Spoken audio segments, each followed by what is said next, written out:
Tes lanjutan tahap 2 tenaga kontrak di Kabupaten Kota Waringin Timur dilaksanakan pada Senin 25 Juli. Tes ini dilaksanakan bagi 1.041 mantan tenaga kontrak yang sebelumnya gagal pada tes evaluasi kerja pada bulan lalu.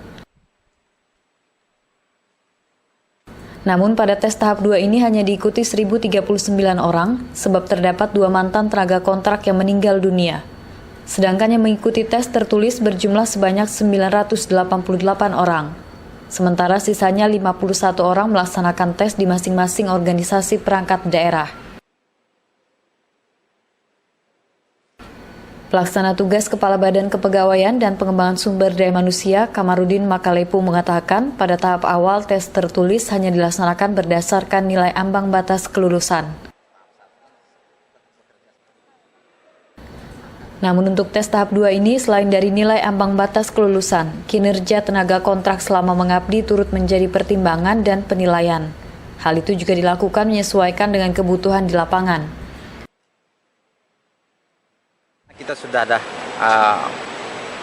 pemetaan kebutuhan, akan disesuaikan dengan kebutuhan, sehingga nanti mereka ini akan mengisi kebutuhan tadi berdasarkan peringkat.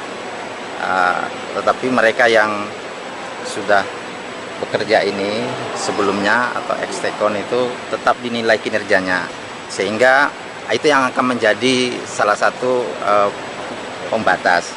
Apabila ada yang nilai kinerjanya di bawah 76, itu dinyatakan tidak memenuhi syarat. Jadi nanti insya Allah nanti akan diumumkan di mudah-mudahan tepat waktu 1 Agustus, dan nanti setelah itu akan disiapkan penempatan dan SK sebagai tenaga kontrak, dan berakhir nanti sama dengan yang tahap 1 kemarin, tetap di 31 Desember. Hasil tes tahap 2 bagi mantan tenaga kontrak akan diumumkan pada 1 Agustus mendatang. Mantan tenaga kontrak yang nantinya dinyatakan lolos tes tahap 2 akan kembali dipekerjakan sebagai tenaga kontrak di lingkup Pemkab Kotim, terhitung sejak tanggal 1 Agustus hingga akhir Desember 2022. Masud Badarudin, Hayat TV.